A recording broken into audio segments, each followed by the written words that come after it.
OG తర్వాత నాని సినిమాకు commit అయిన సుజిత్ ఏ బాలీవుడ్ స్టార్ తో వర్క్ చేయబోతున్నాడు? Have a look. Saaho flop తర్వాత సుజిత్ కి మరొక ఆఫర్ రావడానికి 2 ఏళ్లు పట్టింది. ఈ 2 ఏళ్ల పాటు చాలా మంది స్టార్స్ ని హీరోలను కలిసినా ఉపయోగం లేదు. ఒక్క ఛాన్స్ కూడా దక్కలేదు. ఎట్టకేలకు త్రివిక్రమ్ చొరవతో ఓజీని డైరెక్ట్ చేసే ఛాన్స్ ని అందుకున్నాడు. పవన్ ఇచ్చిన 35 రోజులను ఉపయోగించుకుని అదిరిపోయే ఎలివేషన్స్ తో ఫ్యాన్స్ ని ఫిదా చేశాడు సుజిత్. పవన్ తనున్న బిజీలో సినిమాలకు డేట్స్ ఇవ్వడమే చాలా కష్టం. పవర్ స్టార్ కాల్ షీట్స్ కోసం నిర్మాతలు ఏళ్ల తరబడి వెయిట్ చేయాల్సి వచ్చింది. అయితే ఓజీ వంటి అదిరిపోయి హిట్ ఇచ్చిన సుజిత్ కి ఓజీ 2 కోసం డేట్స్ ఇవ్వడానికి పవన్ రెడీగా ఉన్నాడు. 35 రోజులు ఇస్తేనే ఇంత బాగా తీశాడు.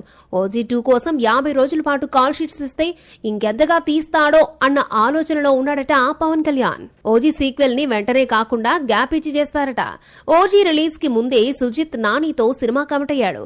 నాని ప్రస్తుతం నటిస్తున్న ది ప్యారడైజ్ పూర్తి కాగానే సుజిత్ మూవీ సెట్స్ పైకొస్తుంది. ఆ తర్వాత షారుఖ్ తో మూవీ ఉంటుందన్న టాక్ నడుస్తోంది. సుజిత్ చెప్పిన స్టోరీ షారుఖ్ కి నచ్చిందని తెలిసింది. ఓజీ సెట్స్ పైకి వెళ్లడానికి ముందే సుజిత్ చాలా మంది బాలీవుడ్ హీరోలను కలిసి కథలు చెప్పినా వర్కౌట్ కాలేదు.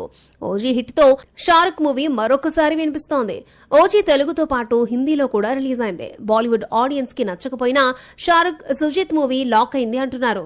ఎవరు ఊహించిన విధంగా జవాన్ తో అట్లీకి ఛాన్స్ ఇచ్చినట్టే సుజిత్ కి గ్రీన్ సిగ్నల్ ఇస్తాడేమో చూడాలి. ఓజీ రిలీజ్ కి ముందు సుజిత్ కి తెలుగులో కంటే హిందీలో ఎక్కువ క్రేజ్ ఉంది. ప్రభాస్ తో తీసిన సాహో తెలుగు ఆడియన్స్ కి నచ్చకపోయినా హిందీలో 100 కోట్ల నెట్ దాటి లాభాలను తీసుకొచ్చింది. ఆ నమ్మకంతోనే సుజిత్ చాలా మంది హీరోలను కలిసి కథలు వినిపించగలిగాడు.